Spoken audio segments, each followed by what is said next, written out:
Sejam todos bem-vindos à casa do nosso Deus. Nós nos encontramos na casa do Senhor na manhã deste dia, dia do Senhor, domingo, para juntos nos dedicarmos a servir ao Senhor com alegria, com beleza de todo o nosso ser, todo o nosso coração.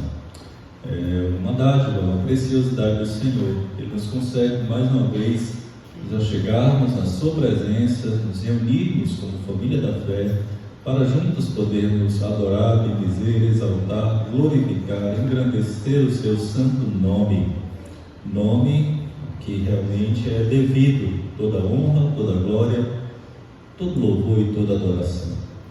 E também podermos, em momento oportuno, pararmos para a instrução, ouvirmos a instrução da sua santa palavra no estudo bíblico. Por isso estamos aqui em Escola Bíblica Dominical.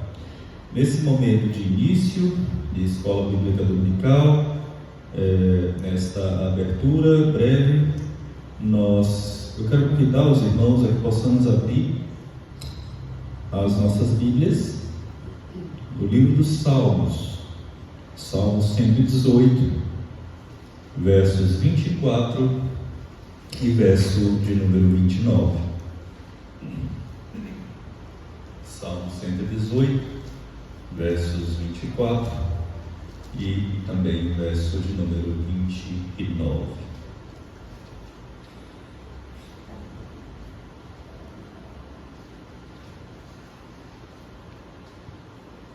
Assim nos diz a palavra de Deus, autor certamente inspirado pelo Espírito Santo do Senhor.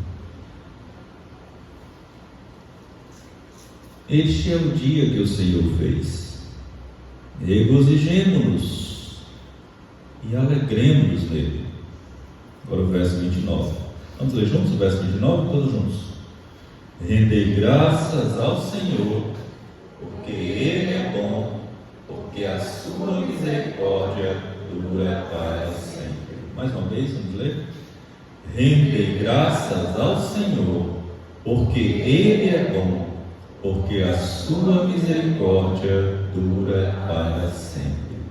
O salmista, ele nos mostra que este, de fato, é o dia que o Senhor fez, e nos dá esta dádiva de podermos contemplar este dia. Então é um dia que nós devemos nos regozijar, ter alegria, júbilo, gratidão ao nosso Deus, nos alegrarmos nele. Por isso rendemos graças ao Senhor, reconhecendo a sua bondade, reconhecendo as suas misericórdias que não têm fim, renovam-se a cada manhã, e essas suas misericórdias, elas não são dadas apenas no dia de hoje, nem foi dada no dia de ontem, mas elas permeiam toda a nossa vida, elas duram para todos sempre.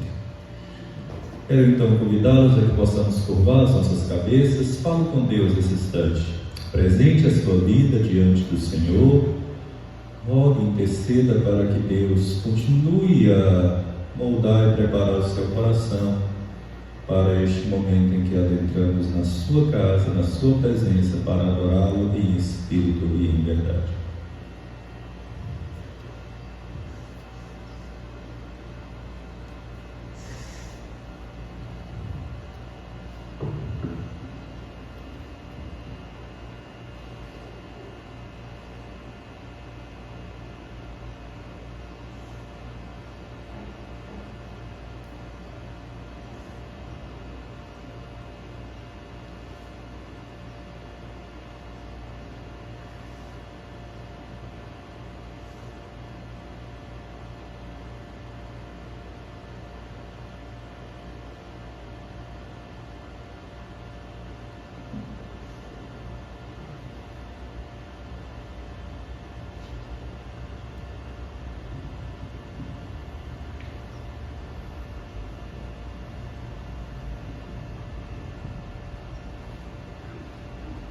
Você está guiado no Ageu, que nos conduz na palavra de oração nesse momento. Bendito Deus, Pai eterno, te agradecemos, meu Pai, por essa manhã. Comemoramos, Senhor, o dia desse eterno,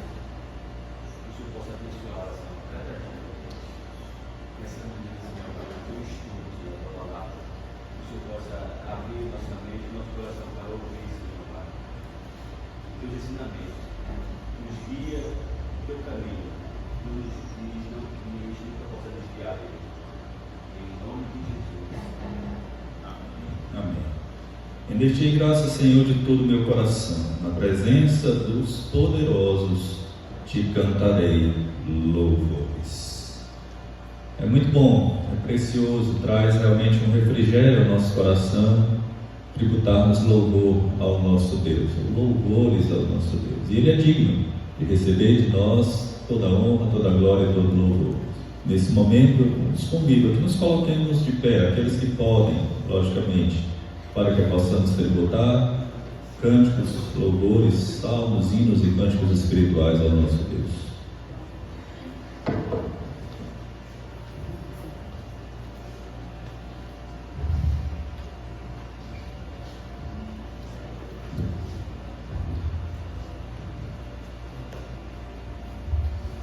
Nós vamos cantar o hino de número 159. Vai passar a letra aí, todos possamos cantar juntos ao Senhor numa só voz e do nosso coração.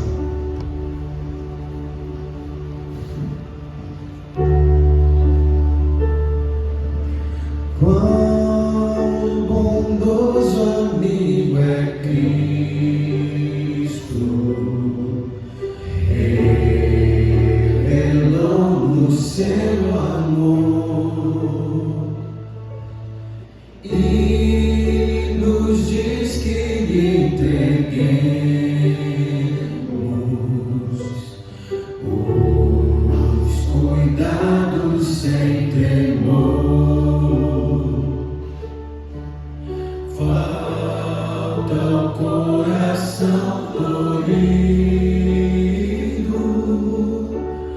gozo, paz, consolação.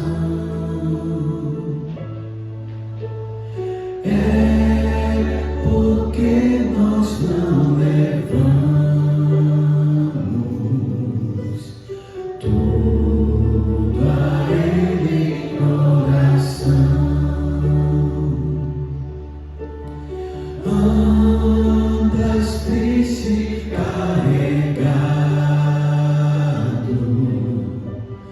de pesares e de dor. A Jesus eterno abrigo, vai com fé teu mal expor. Teus amigos te desprezam, conta isso em oração.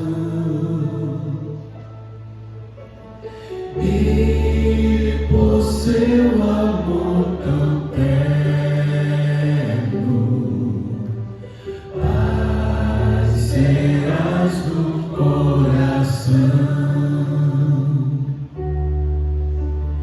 Cristo é verdadeiro amigo, disso prova nos mostrou. Quando para resgatar-nos,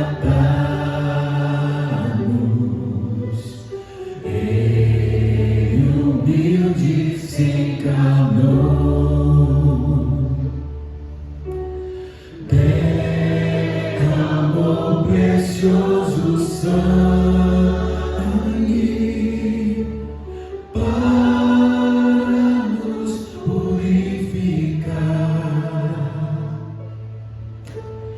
Gozo em vida e no futuro, já podemos alcançar.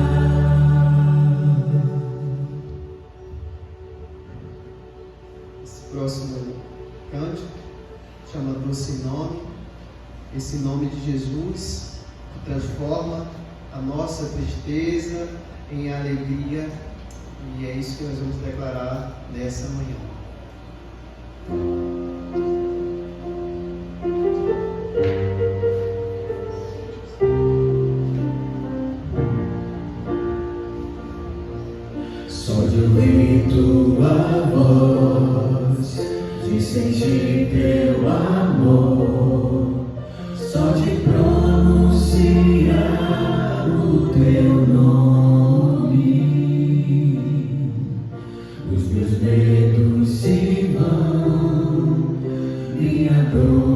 sofrer, por de paz tu inundas meu ser.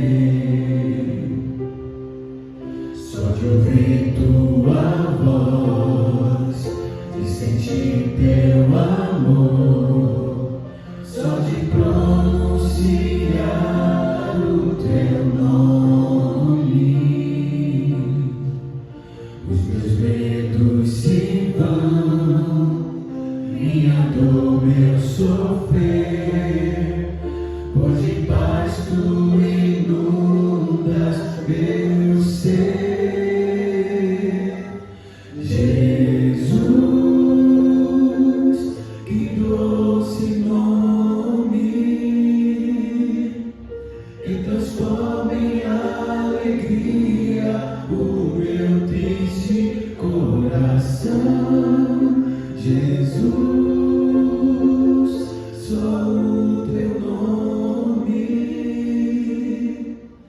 é capaz de dar ao homem salvação.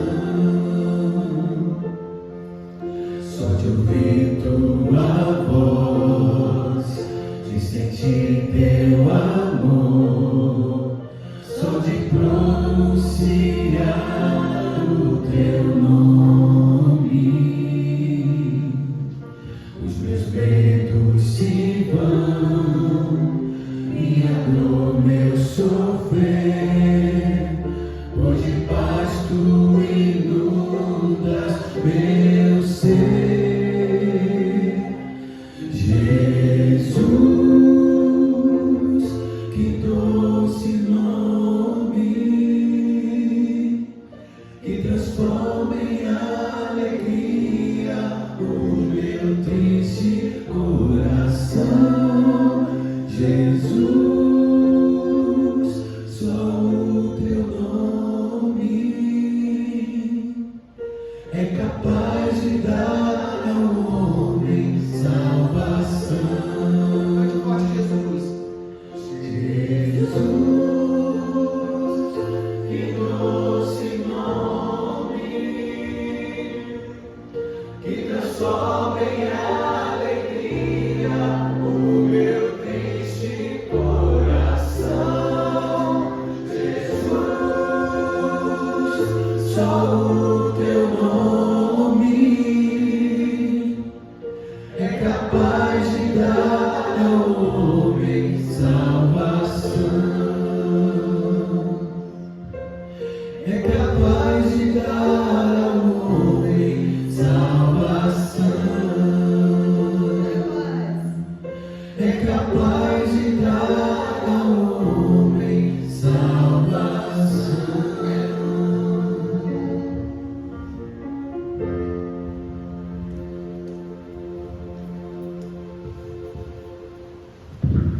Podeis assentar, meus irmãos. Louvado, bendito e exaltado seja o doce e precioso nome do nosso Senhor e Salvador Jesus Cristo. O nome que está acima de todo nome.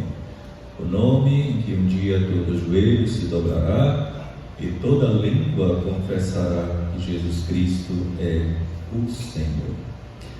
Nesse instante, irmãos, nós teremos o privilégio de estudarmos a Santa Lei do Senhor. Aqui na classe de jovens e adultos, hoje nós vamos estar iniciando o estudo do Catecismo Maior, um dos documentos, os nossos símbolos da fé reformada. E hoje nós vamos iniciar exatamente, irmãos, essa caminhada no estudo do Catecismo Maior. Estudaremos hoje a primeira pergunta, está muito ligada também ao breve catecismo. Os adolescentes e crianças também já estarão estudando, né? Na manhã deste dia também. E em breve os irmãos também, as crianças, adolescentes, as crianças até já estão estudando para o catecismo. Começar a semana que vem, né? Ok? Então a gente vai estar bem alinhado aí. A primeira pergunta de hoje é qual é o fim principal do homem?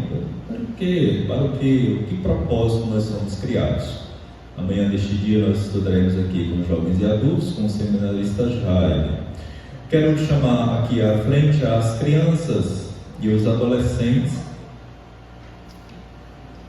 para orarmos por eles, com eles, e assim nos distribuirmos para os estudos nas respectivas classes.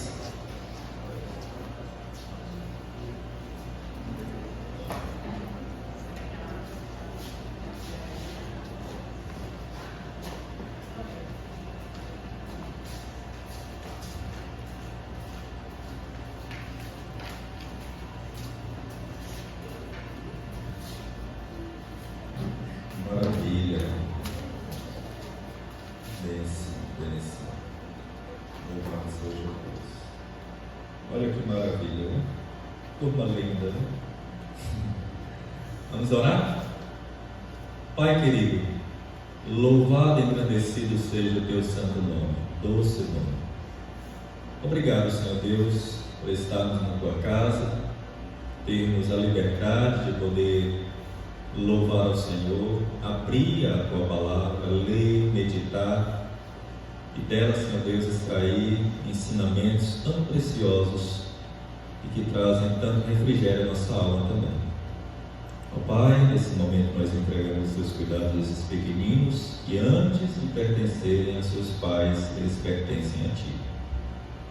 E rogamos que o Senhor possa nos conduzir e desde já atuar esses pequeninos corações, a semente da Tua Palavra, que ela cresça, que ela se multiplique, que ela frutifique, que de fato, Senhor Deus, essas crianças, desde a tenra idade, possam viver para a glória e louvor do Teu nome. Quanto a nós aqui também, jovens e adultos, que permaneceremos na Tua casa, que possamos estar com os nossos corações totalmente voltados para ouvir os Teus ensinamentos e sermos de fato, Senhor Deus, operosos praticantes da Tua lei. Nos conduz realmente em todos esses momentos de adoração ao Senhor através do ensinamento e a instrução da Tua Santa Palavra. Por tudo isso oramos agradecidos, com perdão dos nossos pecados, em nome de Cristo Jesus, hoje e sempre. Amém.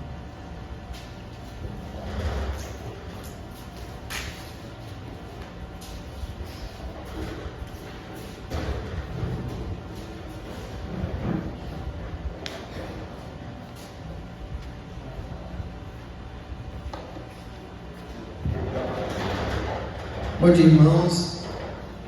Vamos iniciar essa nova série de estudos. Como o pastor mencionou, ela tem uma relevância muito grande para a nossa fé, porque nós estamos tratando de documentos confessionais, que respaldam o que a gente acredita, reúne o que a gente acredita, olhando para as Escrituras e extraindo delas princípios que são muito práticos para a nossa vida, questões que são muito práticas para a nossa vida. Algumas pessoas às vezes estranham quando a gente fala de confissão de fé, de catecismo, mas isso não é coisa de católico. Não, isso é uma forma sistemática de organizar o que a gente acredita.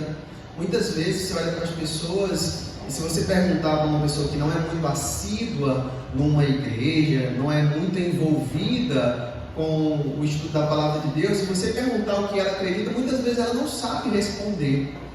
E esses símbolos de fé, a confissão, os catecismos, eles organizaram muito bem o que a gente acredita, os catecismos em como ensinar isso que a gente acredita, mas tudo isso é fundamentado na Palavra de Deus, é extraído da Palavra de Deus.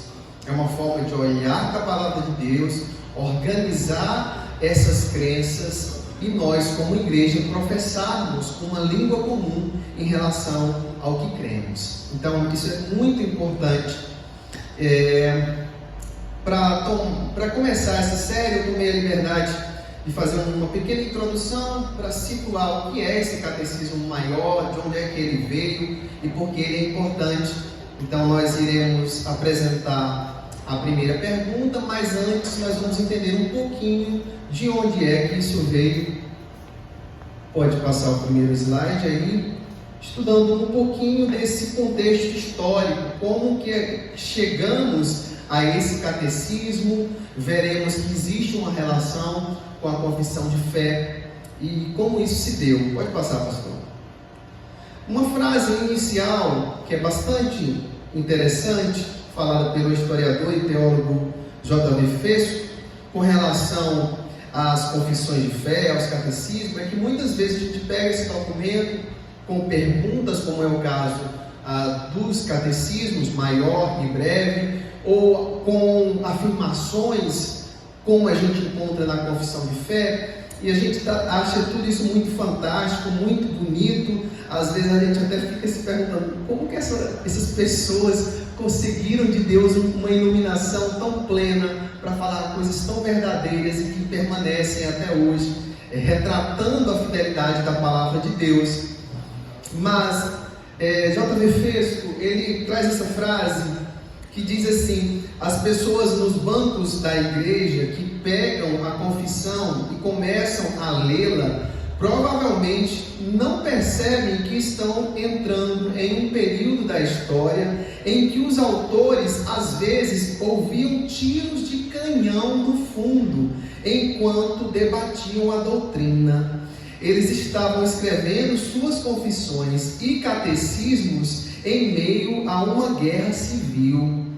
O contexto histórico é vital, portanto, para termos uma compreensão mais completa dos padrões, desses símbolos que a gente estuda. Então, muitas vezes a gente pensa que uma coisa tão bonita, uma declaração de fé que às vezes traz tanta paz para a gente, foi escrita num ambiente muito reservado, com um mínimo de barulho, como às vezes a gente costuma fazer para estudar, né? Procura um ambiente bem tranquilo ali, evita trazer à mente preocupações para poder escrever. Mas esses homens de Deus que escreveram essas confissões estavam cercados de situações muito adversas ao redor. Isso mostra para a gente também que a gente pode servir a Deus e fazer a obra dele, e fazer a obra dele com esmero e com devoção, mesmo quando as circunstâncias ao nosso redor não são as mais favoráveis possíveis. É exatamente esse contexto que envolve a elaboração da confissão de fé de Westminster e os catecismos, como é o caso.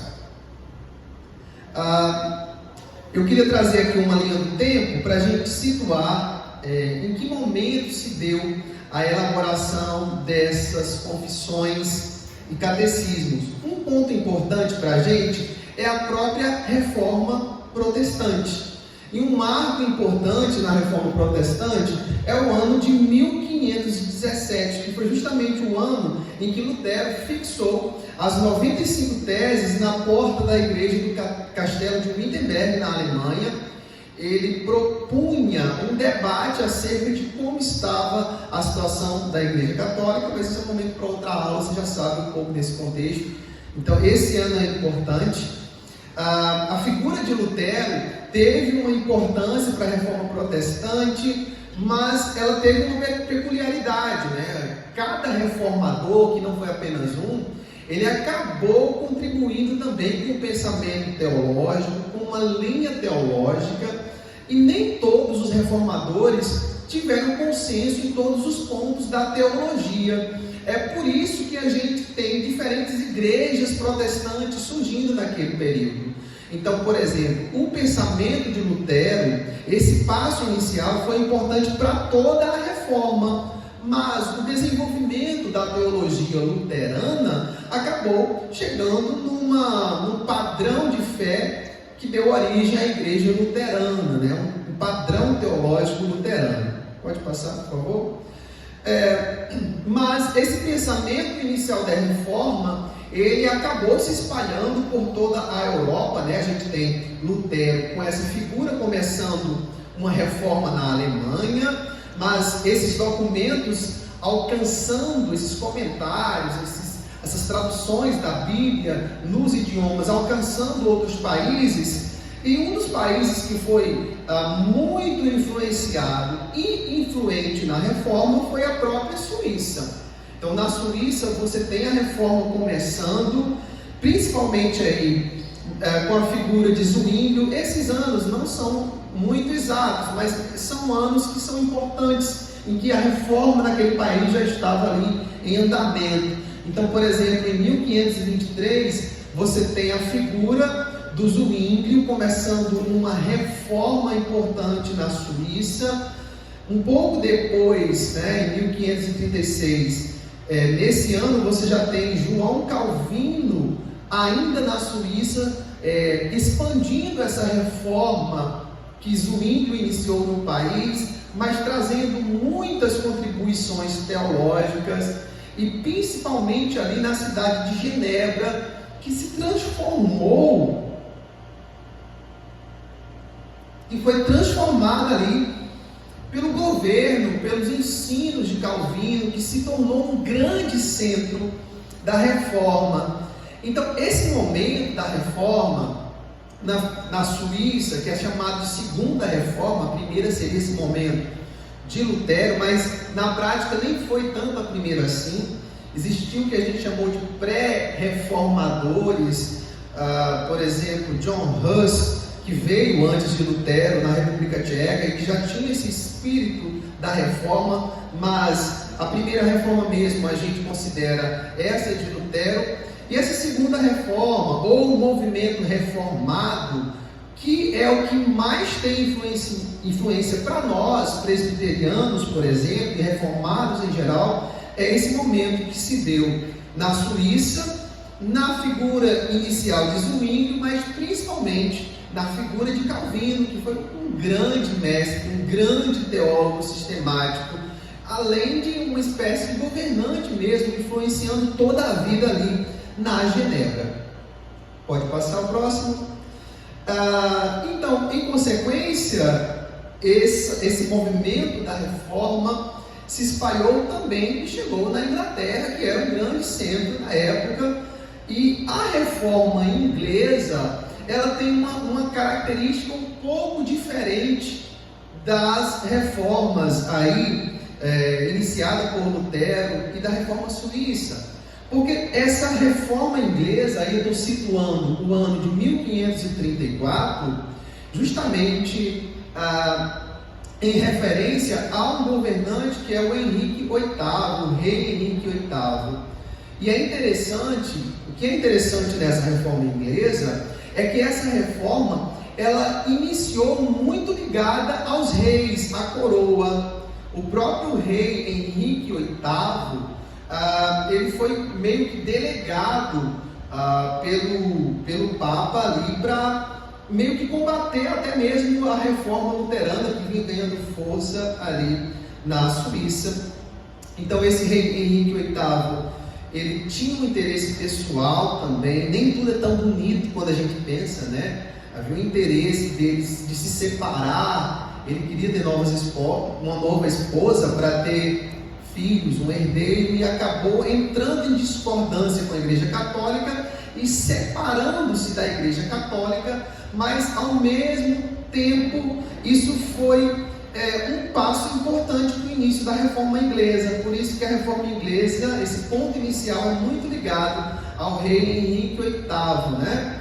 E aí ele contou com um arcebispo ali da Inglaterra, que era Thomas Cranmer, que foi quem de fato começou esse pensamento e as mudanças teológicas da igreja na Inglaterra, né? A partir dessa separação da Igreja Católica, mas muito ligada à questão política, ao governo dos reis da Inglaterra de um modo geral.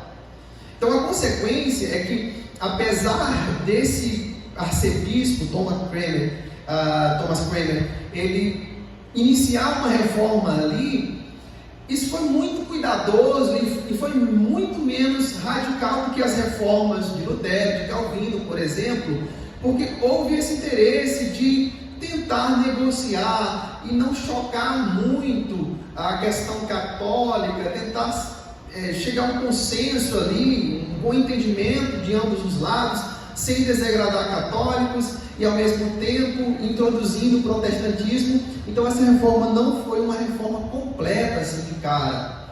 As coisas ainda permaneceram um pouco católicas nesse sentido.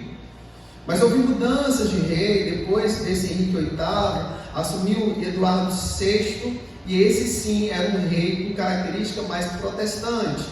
Então, como você tinha mais liberdade no protestantismo, o próprio reformador ali, o Cranmer, ele teve essa liberdade de aprofundar as mudanças e se tornar cada vez mais protestante com relação ao culto, com relação à teologia de um modo geral.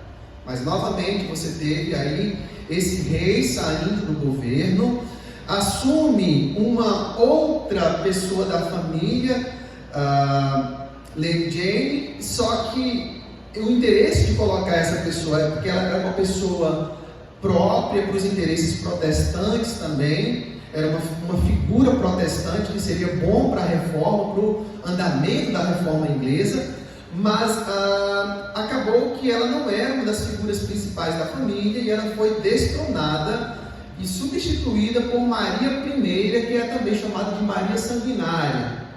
E essa mulher não era nada crente, era bem católica, e pelo contrário, na época dessa Maria Sanguinária, esse nome dela, esse apelido dela, é justamente porque ela ordenou a perseguição e a execução de vários cristãos que estavam ali no movimento protestante. Ela executou cerca ali de 300 homens, e dentro desses homens estava o Thomas Cranmer, que estava iniciando essas mudanças da reforma do catolicismo para o protestantismo. Diante da perseguição, isso é uma coisa interessante, ele chegou até ser coagido a renunciar essa declaração dele, que basicamente salvação somente pela fé em Cristo, somente pela graça, né? E ele foi coagido a renunciar. Ele chegou até a escrever um sermão, né, coagido por essa rainha Maria aí, sanguinária, e ele teve que ir a público renunciar à sua fé protestante, sua fé em Cristo, pela salvação somente em Cristo, somente pela graça. E ele começou a ler esse sermão na Inglaterra, mas quando ele começou a ler, ele voltou atrás da sua renúncia e afirmou a sua fé em Cristo, com a sua salvação somente por Cristo, somente pela graça. Ele renunciou a sua renúncia e reafirmou sua fé protestante, né? Em algum momento, aquela pressão toda fez ele querer ceder e renunciar à sua fé em Cristo, mas no momento em que ele foi declarar isso publicamente, ele voltou atrás, se arrependeu e pregou um sermão afirmando exatamente a sua fé em Cristo Jesus, da salvação somente pela fé, pela graça. E isso lhe custou a execução. Ele foi levado ao fogo, e a história conta que ele colocou a mão com que ele escreveu essa renúncia à sua fé, dizendo: essa mão tem que queimar primeiro, porque foi ela que quis trair o meu Senhor. Emocionante, né? E ele olhava para a mão e dizia: você é uma mão indigna, porque você quis trair o Senhor. E ele morreu professando a sua fé no Senhor Jesus. Depois desse episódio, você tem uma outra rainha, que é Elizabeth, né? Assim, e essa reforma inglesa, ela foi que deu origem ali ao anglicanismo, né? Que é uma fé que contém ainda, de uma certa forma, alguns elementos católicos em sua doutrina. Pode passar aí, Silas, por favor. Em 1560, aproximadamente, você tem nesse contexto ainda uma rainha, que seria a Elizabeth I, que tentou ainda manter-se política, né? É exatamente essa característica da reforma inglesa. Você tem elementos protestantes sendo implantados, mas você ainda não quer romper de fato com a igreja católica, então você tem uma coisa um pouco misturada, ou como se dizia, um protestantismo que não era puro. E aí nesse contexto se levantaram alguns homens contra essa religião misturada, e queria um cristianismo mais puro, uma igreja mais pura em seu culto, em sua teologia, né? Em suas questões de governo. É daí onde surge um movimento chamado de puritanismo, puritanos. E uma das figuras principais que tem destaque aí nessa introdução do puritanismo é o John Knox, né? Que é uma figura importante da Escócia, mas que acabou também sendo uma figura importante ali na própria Inglaterra. Então, a partir dessas situações de igreja, governo, existia um protestantismo reformado na Escócia, que justamente teve essas origens do presbiterianismo, por exemplo. E você tinha uma característica na Inglaterra um pouco diferente, politicamente diferente, né? E houve em algum momento uma iniciativa de tentar unificar essa fé do Reino Unido, ali, da Escócia, da Inglaterra. Foi diante desse contexto que surgiu a necessidade de convocar aí uma assembleia, reunindo aí os maiores teólogos da época, na Abadia de Westminster, em Londres. E essa assembleia, esse concílio, essa reunião durou aí de cerca de 1643 a 1649. As pessoas que elaboraram esses documentos da assembleia eram justamente esses evangélicos puritanos, né, que queriam uma igreja mais pura. Então são a base da escrita dessa confissão, desses catecismos, são justamente pessoas que queriam unificar essa fé e que tinham essa característica de querer uma igreja mais pura, um culto mais puro, uma teologia mais pura, por isso o nome puritano. Pode passar, por favor. Pode passar. Foi convocado esse concílio aí pelo próprio parlamento inglês para preparar uma nova base de doutrina, uma forma de culto e governo eclesiástico que devia servir para a igreja do Estado, nos 3 reinos ali do Reino Unido, né? Não somente na Inglaterra, na Escócia, na Irlanda. Então você tem ali essa questão toda. E aí você reuniu os teólogos mais eruditos da época, cerca de 121 ministros, gente muito estudada mesmo, e a confissão de fé e os catecismos foram discutidos ponto por ponto. Não foi uma elaboração do zero. Naquela época você já tinham alguns documentos, algumas confissões sendo elaboradas. Então esses ministros, eles olharam nessas confissões, nesses documentos que já vinham sendo elaborados, o que havia de melhor, fizeram suas considerações para preparar essa confissão de fé, que foi justamente a última das confissões formuladas durante o período da Reforma, e também a mais influente, né? A confissão de fé de Westminster, de fato, ela se tornou o símbolo de doutrina mais influente na história da América protestante, né? Nessa época, se você pegar aqui o contexto anterior, você já tem um avanço aí do século XVII aí, e você já tem as Américas aí bem implantadas, né, bem colonizadas, e esse movimento chegou para as Américas para levar a fé reformada. Pode passar, Silas? Qual foi o propósito então de fazer esse catecismo que nós iniciaremos hoje? Tanto com relação ao catecismo como às confissões, né, você tem tudo sendo escrito ali ao mesmo tempo. A confissão de fé, catecismo maior e o breve catecismo estavam sendo escritos ali ao mesmo tempo. E o propósito disso era justamente ter uma unidade religiosa entre ingleses, né, entre os países ali do Reino Unido, né? Então você precisaria ter a necessidade de documentos confessionais e catequéticos idênticos. Então, nesses anos aqui que a gente falou, né, de 1643 até 1649, é que isso estava acontecendo. Nessas reuniões, um escocês, né, na verdade, ele foi convocado, né, para fazer um primeiro esboço daquele documento.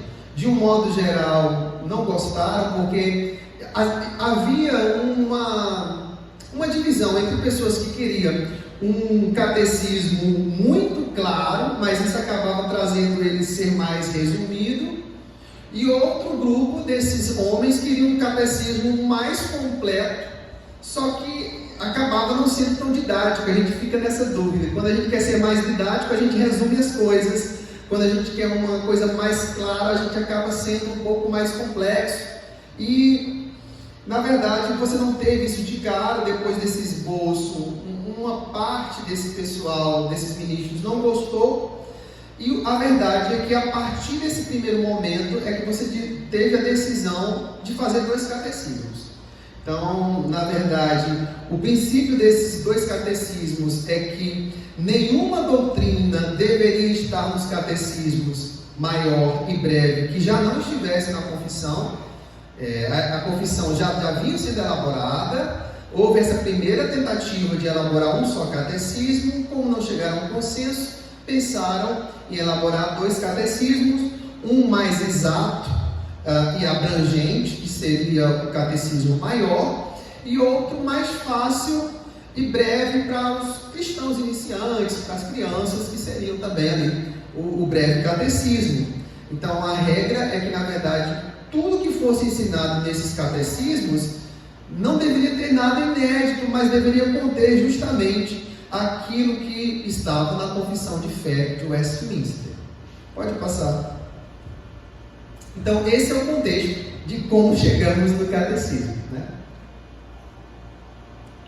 Na verdade, foi começado ao mesmo tempo, grupos de pessoas trabalhando em documentos diferentes. Depois que esses grupos elaboravam uma versão, era submetido para análise de todo o concílio até ser aprovado.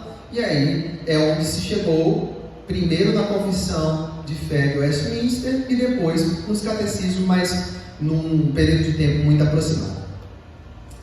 Então, esse catecismo justamente ele vai ter a função de ensinar essas verdades, essas doutrinas que foram elaboradas aí nesse concílio, nessa Assembleia de Westminster, que é o que tem de mais claro e melhor na teologia reformada. Você usa isso até hoje, mesmo nos livros teológicos, nos comentários mais modernos, a gente cita a confissão, os catecismos, porque foi um trabalho de muito tempo, muito cuidadoso, com pessoas que se dedicaram a sua vida a escrever essas confissões, a escrever esses catecismos. Então nós chegamos aí na primeira pergunta do catecismo maior de Westminster, que é muito parecida com o breve catecismo, né? Então a primeira pergunta é justamente qual é o fim supremo e principal do homem obrigado. Essa é a primeira pergunta. Qual é o fim supremo e principal do homem? E a resposta é: o fim supremo e principal do homem é glorificar a Deus e alegrar-se nele para sempre. Essa é a primeira pergunta, e ela tem uma importância enorme para a nossa vida. Uma forma da gente pensar ou dizer de uma forma mais simples é: para que o homem existe? Qual a finalidade de existir nessa vida? É a mesma pergunta, só que escrita de forma diferente. Para que o homem existe? Qual a finalidade dele existir? E a resposta bíblica extraída da Bíblia e apresentada aqui no catecismo é: o fim é glorificar a Deus e alegrar-se nele para sempre. A gente tem aqui duas coisas. Primeiro, glorificar a Deus e alegrar-se nele. Aqui a gente não deve entender como sendo coisas separadas. Em algum momento eu tenho que glorificar a Deus em algum outro momento, eu tenho que me alegrar em Deus. Se você observa, a pergunta é: qual o fim? É uma coisa só. Não são duas coisas. Quais são as finalidades? Não. Qual é o fim? É uma coisa só. Então, os elaboradores, da confissão e dos catecismos entendem que essa finalidade, esse propósito é, ao mesmo tempo, glorificar a Deus e alegrar-se nele, glorificar a Deus primeiro, mas não separado de alegrar-se. Nós vamos estudar alguns textos que dão respaldo, são referências para essa resposta. Então, o primeiro deles aí está em Apocalipse. Apocalipse, aqui, capítulo 4 e versículo 11. Diz assim: Tu és digno, Senhor e Deus nosso, de receber a glória, a honra e o poder, porque criaste todas as coisas e por tua vontade elas vieram a existir e foram criadas. Então, Deus é digno de tudo e de toda a glória, em primeiro lugar, porque Ele é o Criador de tudo. Sem Ele, nada deveria existir. Então, todo o mérito, todo o valor e todo o reconhecimento é de Deus. Tudo que nós temos é de Deus. Porque se não fosse Deus, nada que você possa imaginar existiria. Então é essa lição que nós extraímos aqui de Apocalipse, capítulo 4, versículo 11. Todas as coisas foram criadas para o prazer de Deus, que tem esse mesmo sentido quando fala da vontade de Deus. É uma coisa que Deus quis, mas não apenas uma coisa que Deus quis. A Escritura nos ensina que aquilo que Deus quis é da vontade de Deus, é uma coisa que dá prazer a Ele. Nós observamos isso desde o início da Bíblia. Por exemplo, no relato da criação, quando Deus cria as coisas e Ele declara que é tudo muito bom. É bom, é da vontade de Deus, dá prazer e dá alegria em fazer. Deus não somente faz as coisas, mas Ele se alegra em fazer as coisas, porque Ele se alegra em fazer o que é a sua vontade. Deus faz o que é a vontade dele, e isso é ao mesmo tempo uma situação em que Ele tem prazer em fazer a sua vontade.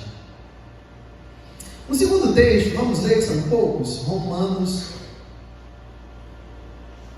Lembrando que é uma aula, vocês podem tirar dúvidas, interromper a qualquer momento.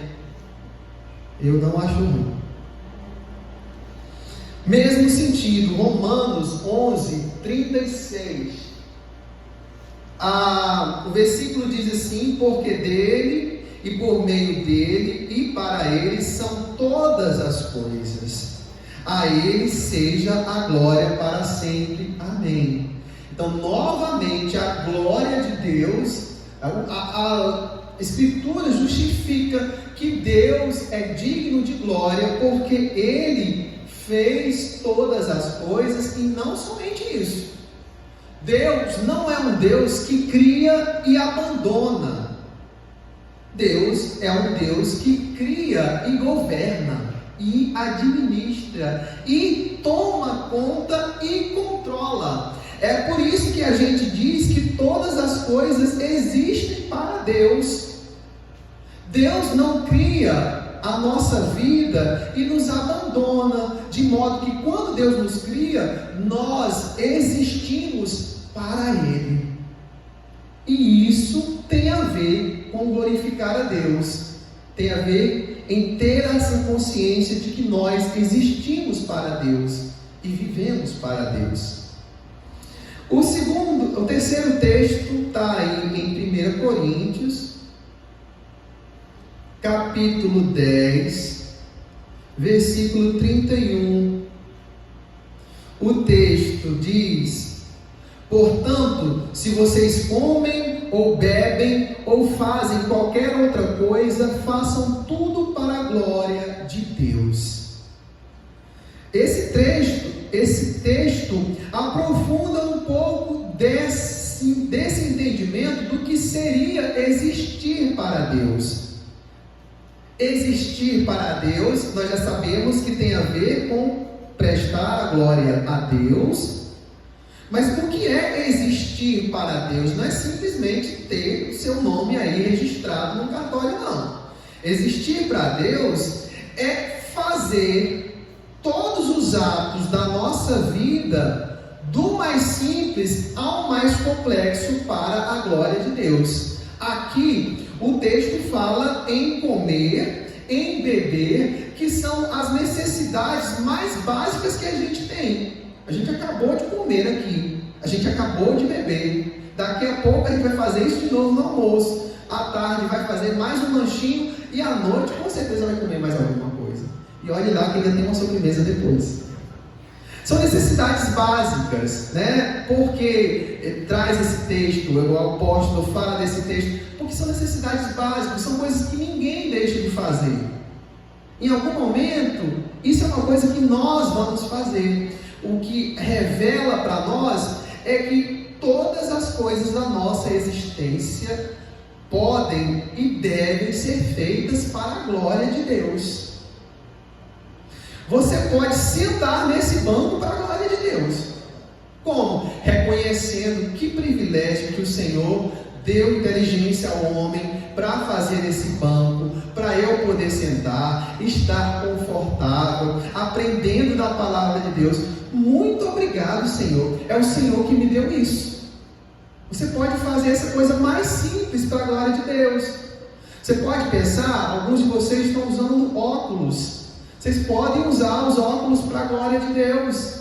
Já pensou? Saber que você tinha uma dificuldade de enxergar, que Deus possibilitou alguém estudar física, ótica, transformar isso num pequeno dispositivo que você coloca nos seus olhos, melhora a sua visão, permite você enxergar bem, ler a palavra de Deus, crescer na graça dele. Muito obrigado, Senhor. Isso vem de ti. Isso é usar um óculos para a glória de Deus. Eu dei 2 exemplos: sentar no banco, usar um óculos. O apóstolo fala em comer, em beber, e isso se aplica a qualquer outra necessidade da nossa vida. Por isso isso tem um tema central na primeira pergunta. Salmo 73.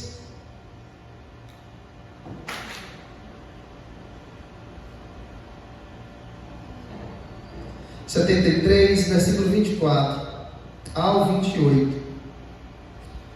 Olha, tu me guias com teu conselho e depois me recebes na glória. Quem tenho eu no céu além de ti? E quem poderia eu querer na terra além de ti? Ainda que a minha carne e o meu coração desfaleçam, Deus é a fortaleza do meu coração e a minha herança para sempre. Os que se afastam de ti certamente perecerão. Tu destróis todos os que são infiéis para contigo. Quanto a mim, bom é estar perto de Deus. Faço do Senhor Deus o meu refúgio, para proclamar todas as suas obras.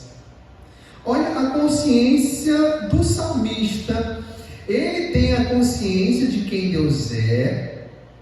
Ele tem a consciência de que ele não tem nada na terra nem no céu que se comparem a Deus, ao ponto de ele dizer que não tem nada além de Deus, em comparação à grandeza de Deus. Então aqui o salmista encontra a grandeza de Deus como parte dessa glória que Deus merece e que pertence a Ele. Mas no final do versículo 28 tem uma outra coisa que chama a atenção. Quanto a mim, bom estar perto de Deus, faço do Senhor Deus o meu refúgio. Para quê? Para proclamar todas as suas obras. Esse proclamar as obras faz parte da nossa missão e de como nós podemos glorificar a Deus. Nós reconhecemos quem Deus é, reconhecemos a nossa existência para Deus, mas não somente isso, nós proclamamos isso que nós acreditamos. Então, glorificar a Deus tem a ver com reconhecer, tem a ver com existir e viver para, e tem a ver com proclamar. Essa é a importância da nossa boca, da nossa fala, da nossa vida. A nossa vida deve ser uma proclamação da glória de Deus. Aquilo que nós falamos, não necessariamente no microfone, não necessariamente nessa posição que nós temos, mas nas suas conversas, na sua forma de declarar, no seu dia sozinho com Deus, dizendo glória ao teu nome, Senhor, por tudo que tu tens feito. É uma proclamação, faz parte do glorificar a Deus. E o último texto, então a lição daqui é que nesse salmo Deus nos ensina como glorificá-lo e que devemos desfrutá-lo em glória, né? Desfrutar de Deus também faz parte. E o último texto aí que nós temos nessas referências, né? Quando você abre o catecismo, você tem essas referências aí, que são textos que indicam justamente, que justificam o porquê dessa resposta a essa primeira pergunta, né? Você vai encontrar em todas as perguntas uma série de referências que são textos que apoiam, que dizem que faz sentido de fato o que está sendo declarado ali. Então, no Evangelho de João, capítulo 17, nós vamos para o 21, diz assim: a fim de que todos sejam um, e como tu, ó Pai, estás em mim e eu em ti, também eles estejam em nós, para que o mundo creia que tu me enviaste. Eu lhes transmiti o que? A glória que me deste, para que sejam um, como nós o somos. Eu neles e tu em mim, a fim de que sejam aperfeiçoados na unidade, para que o mundo conheça que tu me enviaste e os amastes, como também amastes a mim. 24. Pai, a minha vontade é que onde eu estou, também estejam comigo os que me deste, para que vejam a minha glória que me conferiste, porque me amaste antes da fundação do mundo. Então, o nosso destino supremo é desfrutar de Deus na glória. Em um certo momento, essa glória já está presente, nós já vivemos para a glória de Deus, nós já desfrutamos da glória de Deus em um certo sentido, mas isso ainda, como muitas outras coisas da nossa caminhada, não estão completas, elas vão se completar na glória. O último estágio da nossa salvação é a glorificação, esse momento de plenitude, em que nós teremos um corpo transformado, impossível de pecar e capaz de desfrutar e perceber e contemplar essa glória de Deus. Então, nós temos esse momento em que nós já desfrutamos e vivemos da glória de Deus, e o nosso fim supremo, o nosso ápice da nossa existência será desfrutar plenamente de Deus na glória. Então, algumas consequências disso é que o fim, né, esse fim, quando vocês forem lá ler o catecismo, o fim é um sinônimo de propósito para o que algo existe. Então, fica claro nesse primeiro ponto que o nosso propósito principal não deve ser centrado em nós, porque o fim principal começa em glorificar a Deus. Nós nosso propósito também não é centrado no bem comum de toda a humanidade. Vou explicar isso. Não significa que nós não devemos buscar o bem da humanidade. Nós devemos sim. Mas o nosso propósito principal não deve ser esse. Porque algumas pessoas buscam ou afirmam que buscam o bem comum, mas elas não querem nada a ver com Deus. Vamos pegar um exemplo agora dessa catástrofe que está acontecendo agora, por exemplo, no Rio Grande do Sul. Pode ser, você pode ter certeza que tem muita gente ali preocupado com o cavalo, com os animais que estão perecendo, até mesmo os seres humanos, né? De alguma forma, elas procuram o bem daquela situação, mas muitas dessas pessoas não fazem isso de uma forma que glorifica a Deus, ou que reconhece a Deus.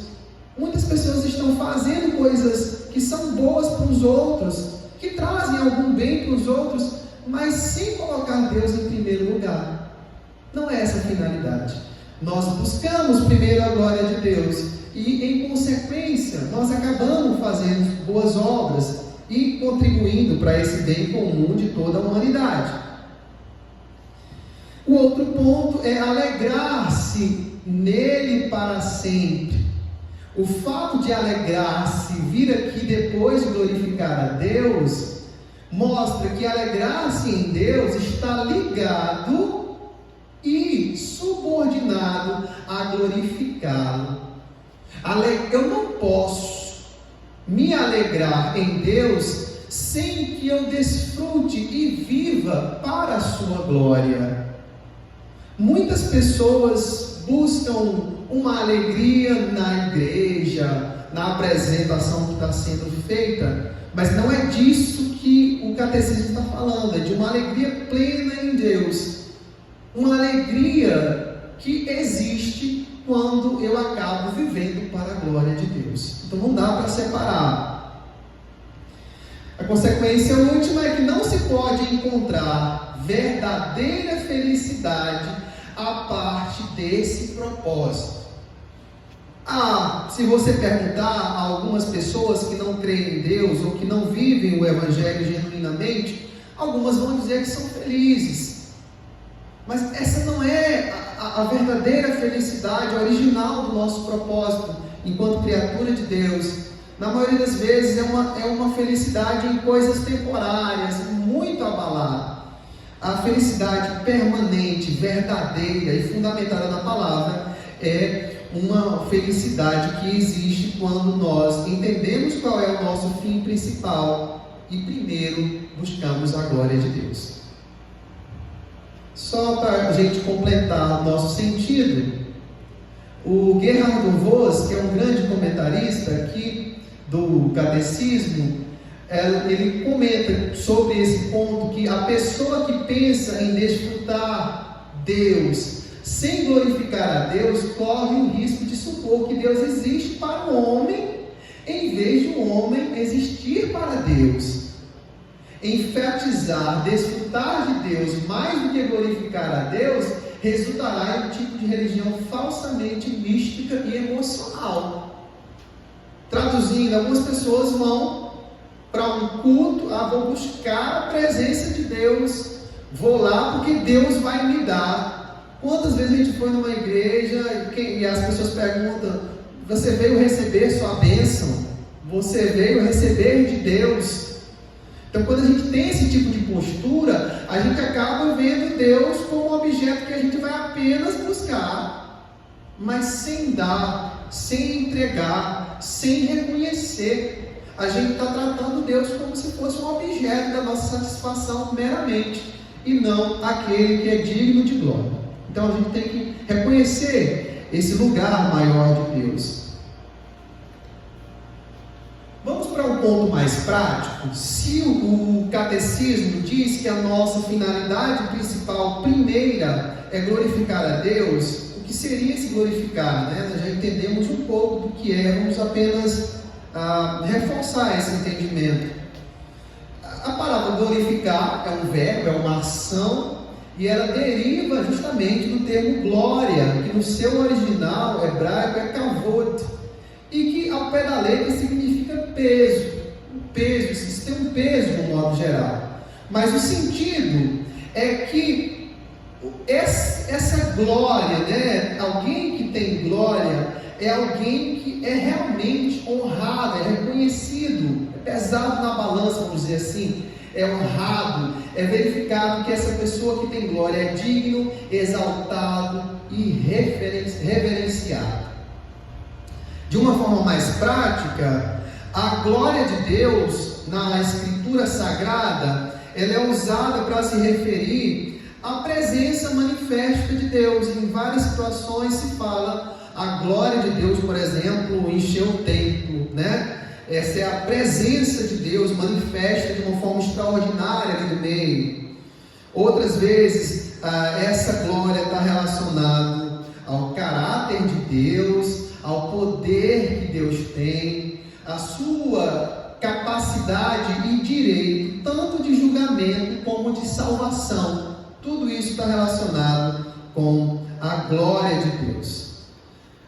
Então, como bem resume um artigo, né, do Christopher Morgan, ele diz que a glória de Deus é a magnificência, o valor, a beleza e a grandeza de suas muitas perfeições, que ele demonstra em seus atos criativos e redentores, a fim de tornar a sua glória conhecida por aqueles que estão em sua presença.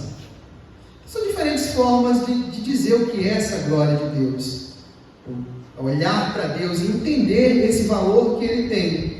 Esse valor baseado nas características e atributos incomparáveis que só Ele tem. Essa grandeza, essa perfeição, aquilo que Ele faz ao longo da sua história redentora e que é algo incomparável, é algo que é característico, exclusivo do nosso próprio Deus.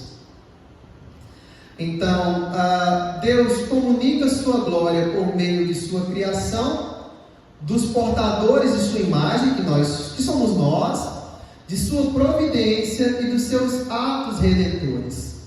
O povo de Deus responde glorificando-o. Então, Deus recebe glória e através da união do seu povo a Cristo partilha a sua glória com eles.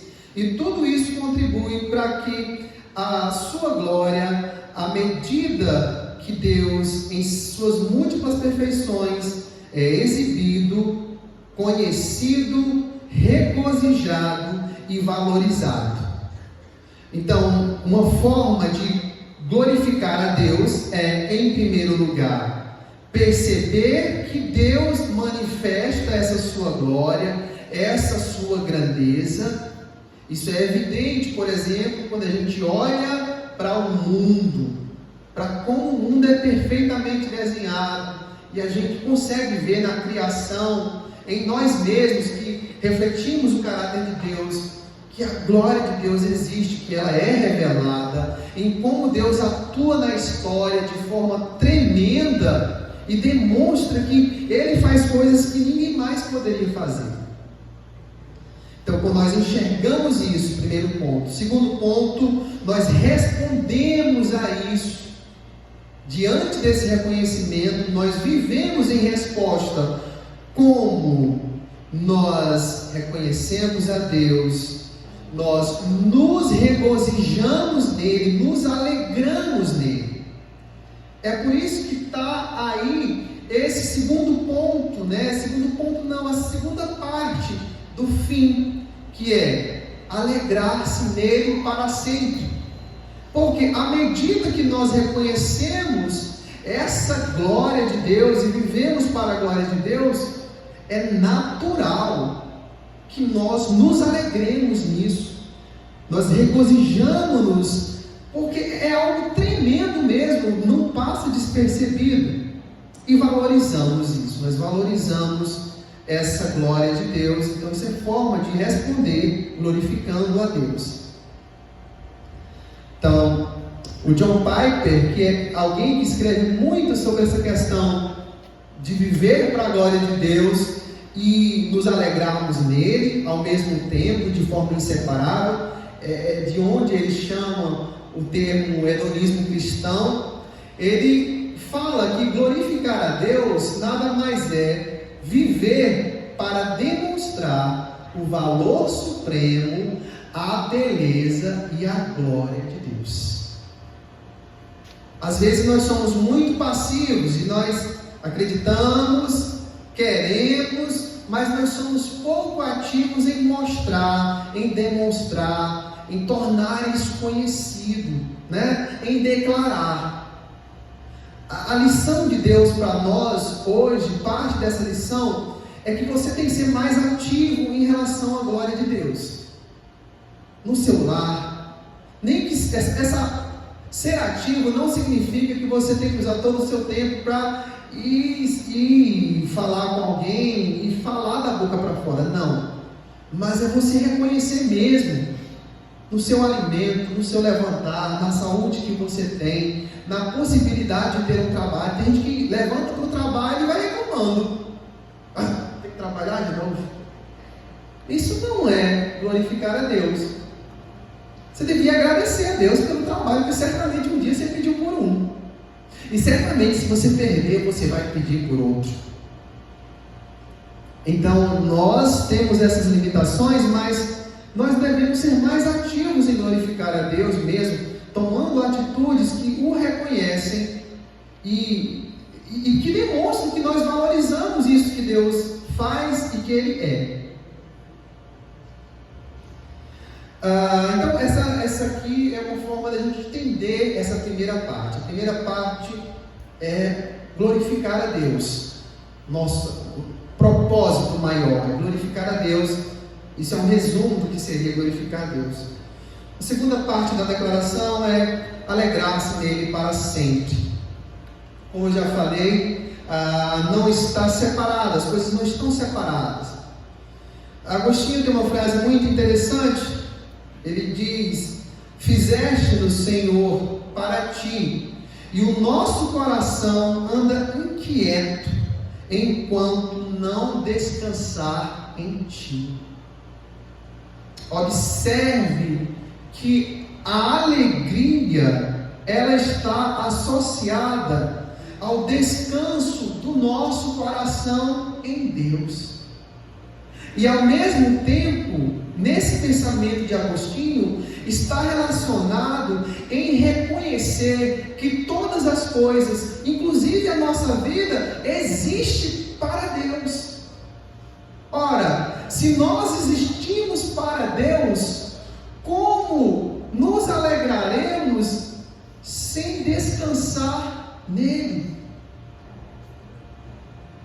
É por isso que esse mundo anda tão infeliz, porque ele busca uma felicidade em tantas coisas que não estão em primeiro ponto. Mas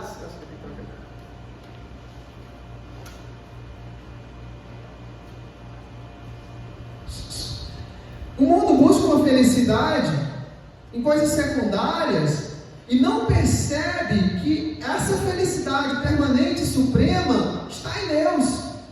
A consequência é que a humanidade anda inquieta, buscando sempre alguma coisa.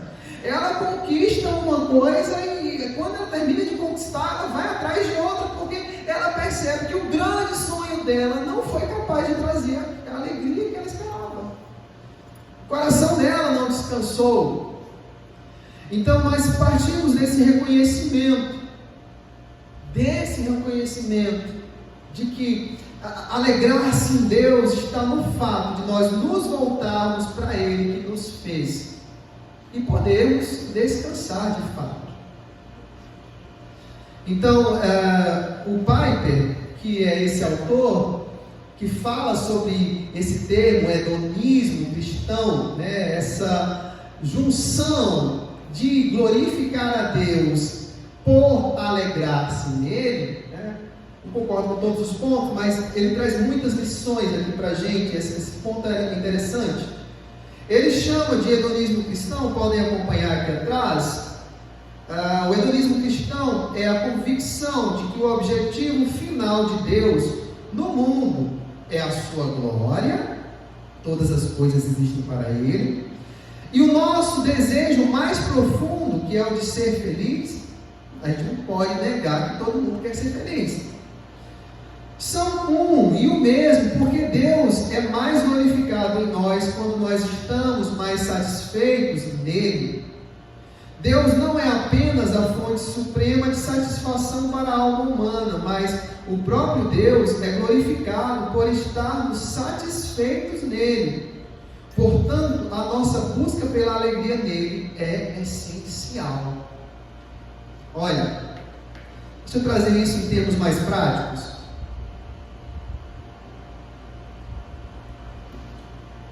Não raramente, especialmente em situações de sofrimento, nós nos deparamos com pessoas que têm uma expectativa em relação à vida. Não, eu vou ser fiel, eu vou obedecer a Deus, mas minha vida não está nada boa. Minha vida é dor e sofrimento, mas eu vou obedecer porque eu sei que eu preciso obedecer. Em algum momento, isso pode se tornar uma obediência puramente externa, uma observação do que está escrito. Mas a Bíblia não nos ensina isso. Esse glorificar a Deus sempre tem que vir acompanhado de uma intenção de coração verdadeira, de um coração que é realmente novo, que realmente tem alegria em Deus. Não estou negando que nós passamos por dificuldades. Não estou negando que nós passemos por momentos de tristeza mesmo, de dor. Mas não se pode viver uma vida dia após dia sem encontrar alegria. Mesmo nos momentos de dor e de dificuldade, o cristão, ele deve encontrar uma alegria, ainda que essa alegria seja a esperança do livramento, da glória e da satisfação plena que nós teremos quando todo esse mundo difícil acabar. Mas ainda assim, nosso coração, a nossa obediência, ela deve ser acompanhada de uma alegria interna no nosso coração. E o texto sagrado, ele tem várias lições aí acerca disso. Não vamos ler todos, porque acaba não dando tempo. Mas, por exemplo, Isaías 29:3 mostra a declaração de que o povo serve e honra a Deus com os lábios, mas o coração deles está distante de Deus. E Deus não se agrada disso. Esse texto é citado lá no Novo Testamento, novamente. O que significa que é possível que algumas pessoas sirvam a Deus, mas não de coração. Isso mostra que Deus não está preocupado apenas com o nosso serviço, mas também com as nossas afeições. Já pensou? O marido chegar para a mulher e posso te dar um beijo? Mas alguém pode, né? Eu estou dando um beijo porque é meu papel como marido, né? Tem que cumprir meu dever. Já pensou a mulher ouvir isso dele? Não vai gostar, né, querido? Você vai gostar que ele faça isso porque você sente o amor vindo dele. Você sente a preocupação vindo dele. Nós não queremos alguém que simplesmente nos trate bem, mas nós nos alegramos quando percebemos que alguém de fato tem aquela atitude acompanhada de um coração transformado. Da mesma forma, Deus não quer você vindo para o domingo simplesmente porque o pastor vai achar ruim se você não vier. Você tem que encontrar alegria no Senhor. E isso só vem dele mesmo. É por isso que nós acreditamos nessa escolha de Deus, nesse agir de Deus em relação a nós, em que primeiro Deus age nos transformando e nós respondemos como fruto desse novo coração. Porque esse coração novo, ele não é uma máquina sem emoções, sem sentimentos, sem desejo, sem a vontade de viver para a glória de Deus. Deus nos faz obedecê-lo, mas primeiro Ele muda o nosso coração. Nós não somos marionetes. Algumas outras lições, João 4:23, quando fala ali de que os verdadeiros adoradores são aqueles que adoram em espírito e em verdade.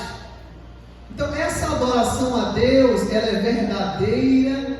A adoração verdadeira, ela é espiritual, não é meramente física, nem é apenas emoção, porque nós podemos partir para o outro extremo.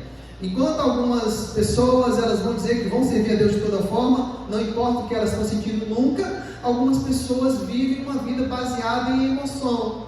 Se ela não chorar, se ela não sentir um arrepio, se ela não tiver uma ação externa muito forte, para ela não parece que ela está honrando a Deus. Mas não é isso que a Bíblia nos ensina.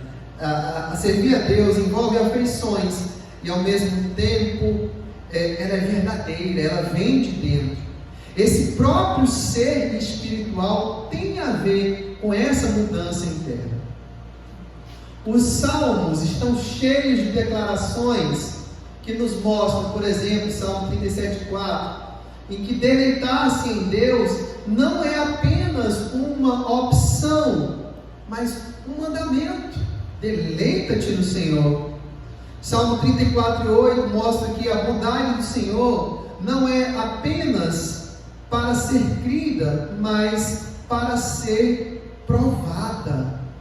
A Bíblia nos manda provar e ver que o Senhor é bom. Não é somente crer que o Senhor é bom, não. Ele manda o quê? Provar. Esse provar, em alguns contextos, pode significar saborear. Prova essa comida, veja o sabor, sinta de fato como isso é. Existe uma parte da nossa caminhada cristã, da nossa obediência e do nosso glorificar, que é experimentar de Deus. O que nós vemos aqui não é apenas uma coisa teórica.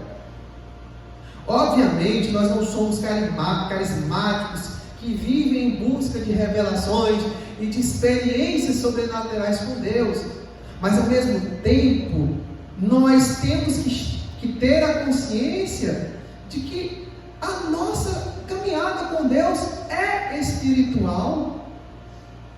O nosso relacionamento com Deus é espiritual. A presença de Deus é real, é o que nos alegra, é o que nos motiva, é o que nos dá força. Nós olhamos para a palavra de Deus e o Espírito Santo dentro de nós traz essas palavras como verdades falando no nosso coração e nos impactando a mudar. Então, viva em Deus, experimentando, desfrutando, percebendo a bondade dele. Salmos 16 e 11, a busca pela presença de Deus não se separa de uma busca por alegria. Vamos ler esse salmo, só algum exemplo aqui. Salmos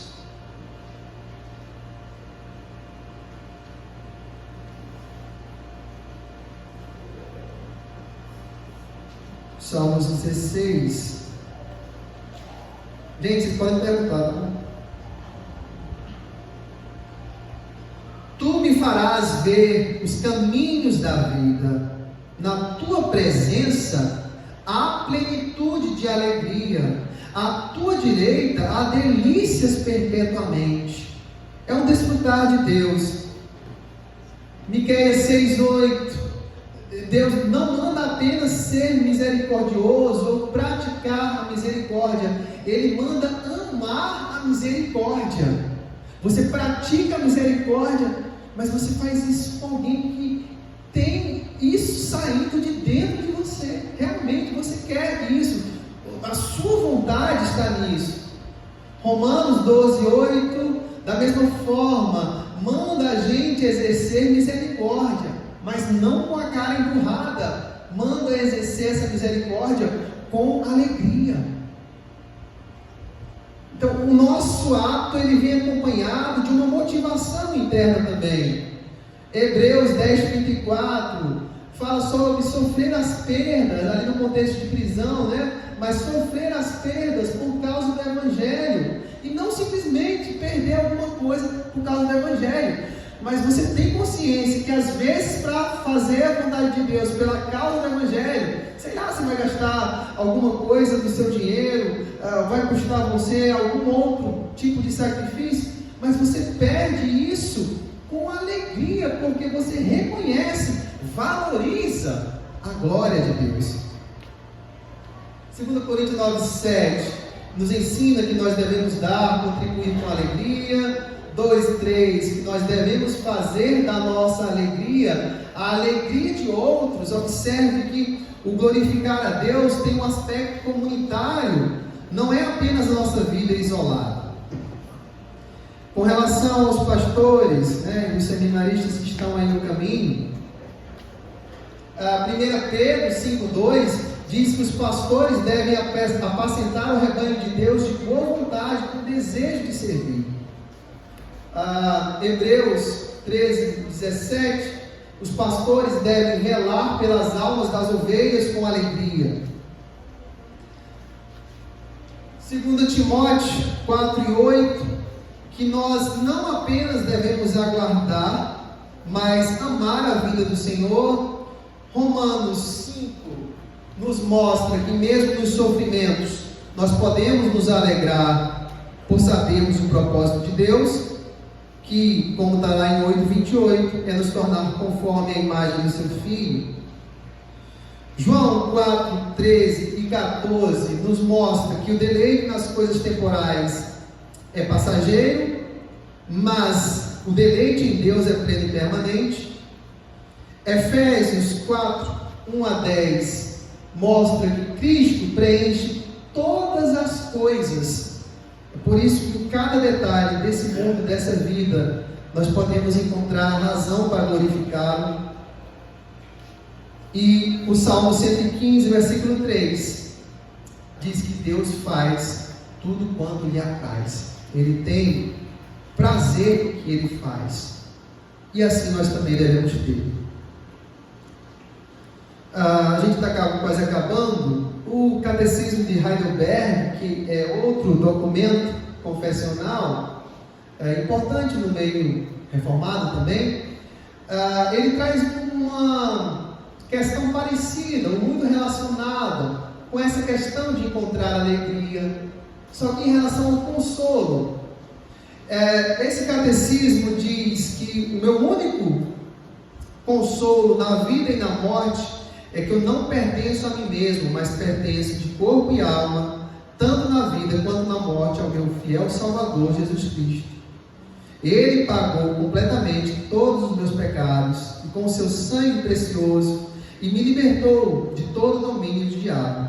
Ele também me guarda de tal maneira que, sem a vontade do Pai Celeste, nem um fio de cabelo pode cair na minha cabeça. Na verdade, todas as coisas cooperam para a minha salvação. Por isso, pelo seu Espírito Santo, Ele também me assegura a vida eterna e me faz disposto e pronto, de coração, para viver para Ele de agora em diante. Isso faz parte do glorificar a Deus. Eu vou encerrar com algumas reflexões, que é um resumo daquilo que nós estamos tratando. Primeiro ponto, gente, é que é maravilhoso que Deus faça todas as coisas para a sua própria glória, porque fazer as coisas para a sua própria glória, quando Deus faz todas as coisas para a sua própria glória, isso é o melhor que Deus pode fazer por toda a criação. Sendo Deus a nossa fonte de vida e toda boa dádiva, viver para a glória de Deus é a maior forma de deleite e prazer que o ser humano pode desfrutar. Nós colocamos a glória de Deus e a nossa felicidade em conflito, porque, de um modo geral, nós fomos afetados pelo pecado. Por que muitas muitas vezes parece que a glória de Deus é uma coisa e a nossa felicidade é outra coisa. E nós estamos buscando alguma coisa porque a nossa mente foi burlada pelo pecado, nós acabamos não enxergando a satisfação que encontramos somente em Deus. É o que está lá, por exemplo, na Confissão de Fé de Westminster, no capítulo 6, essas consequências de que o pecado afetou toda a nossa natureza, a nossa mente, tanto as questões temporárias como as questões do futuro. Não vou ler isso aqui não, mas para a gente finalizar, Cristo é a manifestação plena da glória de Deus, Ele que é o resplendor da glória e a expressão exata do seu ser, sustentando tudo que há pela palavra do seu poder. É através de Cristo, do novo nascimento, que nós temos acesso a essa graça e desfrutamos da alegria em Deus enquanto vivemos para a sua glória. E também é por meio dele que temos esperança na glória futura, quando será completo o nosso gozo, é o que está lá em Colossenses 1 e 27. Bem, que possamos ser encorajados a viver para a glória de Deus. E mesmo quando o nosso coração não parecer acompanhar o nosso intelecto, nós podemos dobrar o nosso joelho e clamar a Deus por um coração que se alegre em fazer a vontade dele. Porque é isso que Deus quer. Deus não quer obediência separada de devoção e afeições, mas que possamos encontrar nele uma maneira de vivermos para a glória dele, alegrando-nos sempre. Deus abençoe.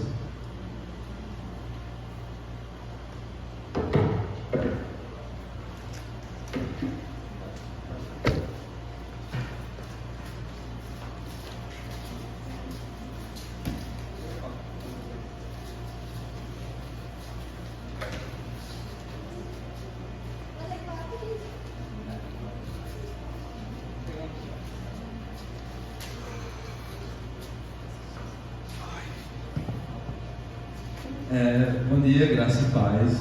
As crianças irão apresentar o que elas viram na salinha. Hoje nós concluímos a última lição, concluímos nossa revista. Aí, próxima semana nós iremos estudar, na verdade, o breve catecismo do Westminster. Mas elas irão apresentar o que elas viram hoje. A história de Herodes, que perseguia Tiago e Pedro. Herodes perseguia a igreja e primeiro ele matou Tiago. Mandou prender Pedro. Depois, Pedro foi liberto e foi para a casa de Maria, mãe de João, também chamado de Marcos. Deus, o Senhor, executou o juízo sobre Herodes, o matando. Dentro desse texto, nós também tiramos algumas lições. Quais foram elas? Ser igreja é se importar com o outro e se alegrar com o outro. Qual foi a outra? Uma das características mais marcantes da igreja é a oração. E a última? A igreja ainda irá passar por perseguições, inclusive tem alguns irmãos nossos espalhados pelo mundo sofrendo todavia. A igreja de Deus é a igreja triunfante, ela está de pé por todo sempre, não importa quem se opõe. Amém.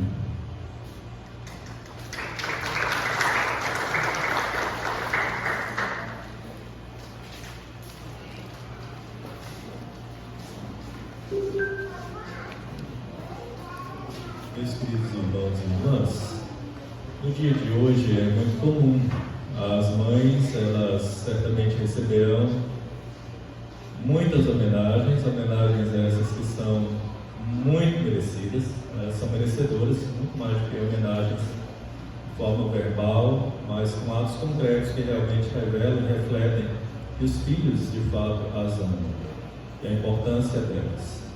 Na manhã deste dia, as mães foram realmente cercadas de amor, no sentido de que promovemos aqui o café da manhã para as mães, né? E coisa e tal. Mas nesta manhã também, as crianças, né? Elas promoveram um louvor alusivo a esta data, esta ocasião, a este momento, e nesse momento elas irão apresentar também. Adolescentes, no caso, né? Adolescente e criança.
Meus queridos irmãos, olha, eu confesso que foi impossível conter as lágrimas.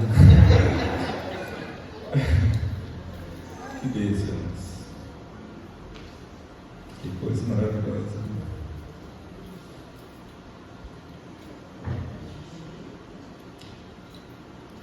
Mães, vocês são muito valorosas.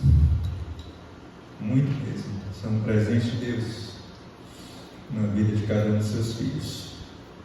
E que nós, filhos, possamos honrá-las em tudo e em todo tempo, para a glória de Deus, como aprendemos nesta manhã. Vamos colocar de pé, vamos receber a bênção. Desculpa a voz embargada, viu? Queremos, antes da bênção, dizer da nossa alegria, daqueles irmãos que nos visitam na manhã deste dia. Recebemos novamente conosco muita alegria a nossa irmã Edra, mãe de Vanessa, Muito nos alegra sua presença aqui conosco, minha irmã. A mãe de Kíkia também está conosco. Eu esqueci seu nome, minha irmã. Amanda. Seja muito bem-vinda, viu, minha irmã? Seja muito bem-vinda. Se há mais alguém nos visitando nesta manhã, sinta-se muito bem acolhido. Quem mais? Igor e Vanessa são nossos, viu? Elas são de casa, né?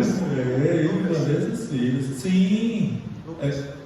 Lucas. O Lucas. Ô, Lucas. Quase nosso também. É quase nosso, né, também. O professor esteve aqui conosco algumas vezes, inclusive na atividade de ontem à noite dos jovens. Lucas, seja muito bem-vindo, viu? Sempre. Seja sempre aqui conosco. E você já faz parte desta família da fé. E muito nos alegra, viu? Receber a bênção, irmãos. Seja sobre você, meu irmão, seja sobre você, minha irmã, a graça preciosa, maravilhosa do nosso Senhor, Salvador e Redentor amado Jesus Cristo. O grande, fiel, insondável, eterno, incomparável e infinito amor de Deus, o nosso Pai. Poder, as alegrias, as consolações, a presença plena, vívida e as virtudes do Espírito Santo do Senhor repousem sobre cada um de nós na manhã deste dia e para todos sempre. Amém. Deus abençoe, irmãos, até à noite, às 18h.